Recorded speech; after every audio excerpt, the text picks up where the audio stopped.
Welcome back to Growing Your Savings Using Blue Chip Stocks. Today is April 4th. Prices were updated on Friday. The past week was strong until Thursday, but things took a little bit of a downswing on Friday. We're going to check in with our listings of Canadian stocks on the TSX and our US stocks on the New York Stock Exchange and the NASDAQ, as well as my 4 fantasy Toronto Stock Exchange portfolios to see how they're doing. The markets are still tending to disregard the issues with the Russian-Ukrainian conflict for the most part, with the exception of having an impact on the resources sector. This sector is still recording strong gains since the beginning of the year. Our $5,000 portfolio dropped back a bit, but it's still showing a gain of 5% on the year. Our 10% portfolio is holding steady at 6% this week. Our $25,000 portfolio is also holding steady at 8% on the year, which is no increase from last week. Our $100,000 portfolio is holding steady at a 2% increase since January.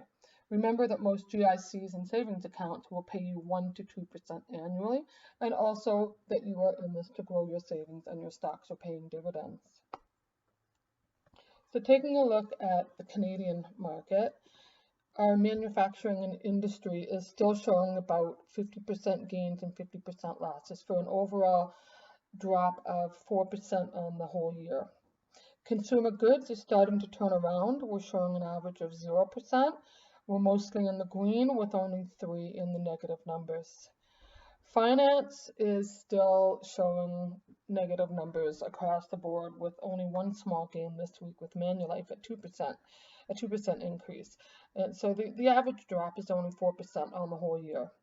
Resources and commodities still extremely strong, 25% average overall, with our biggest gains, Nutrien at 40% and Ovintiv at 41%.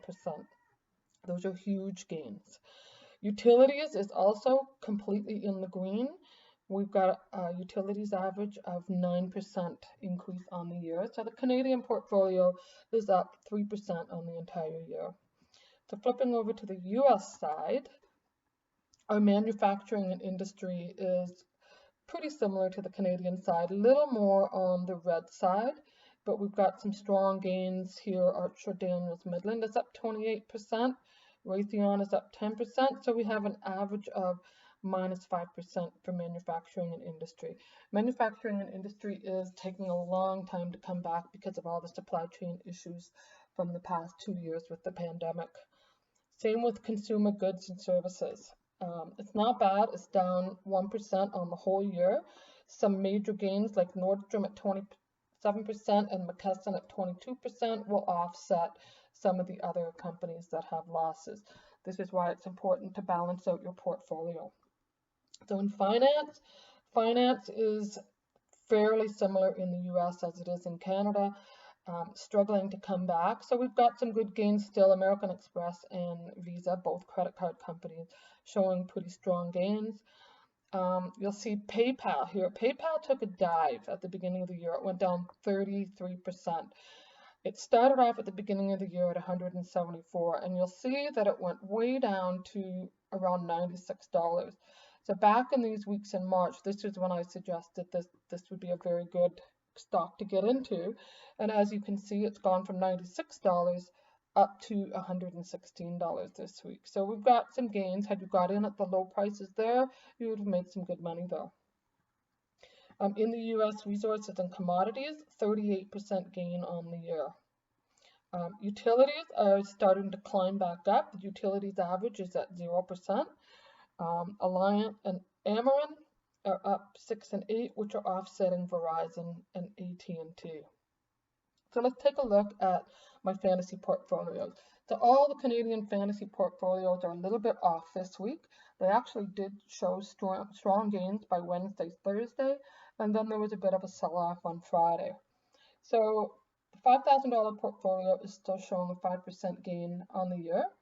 Our total value this week is $5,352, which is a drop of $157 from last week, but we're still showing a profit of $269 on the year. No change in the dividend incomes. I haven't seen any companies this week raise their dividends, so we're still showing an annual dividend income of $187.44 for the year. So the $10,000 portfolio, we're still at 6% on the year. Total value this week is $10,630, which is just off by $25 from last week. Still showing a profit of $794 on the year. No changes in the dividends here either.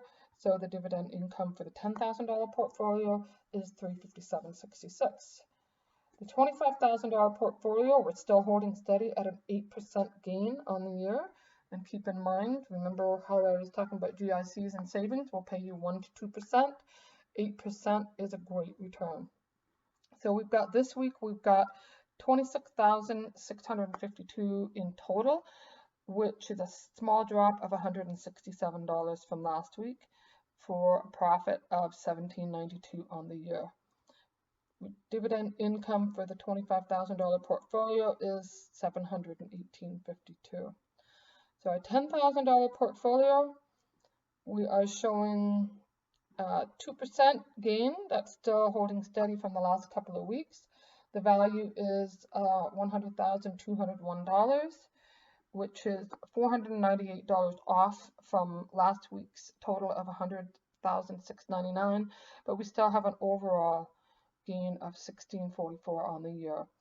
So the $100,000 portfolio is the one that is the most diversified, and you'll see that utilities has turned completely green. We've got some really strong gains in utilities, 11, 13, 10% in some of these companies. Resources and commodities, still huge gains here. The biggest one, 41% with Ovintiv, and the smallest one at 13%. 13% is still a really great gain on the year. Finance, still struggling a little bit, but we're still, nothing is under a 10% loss, and we do have Manulife that has turned the corner to a gain.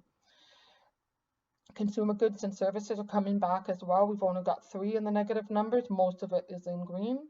And manufacturing and industry is actually a 50-50 split right down the middle.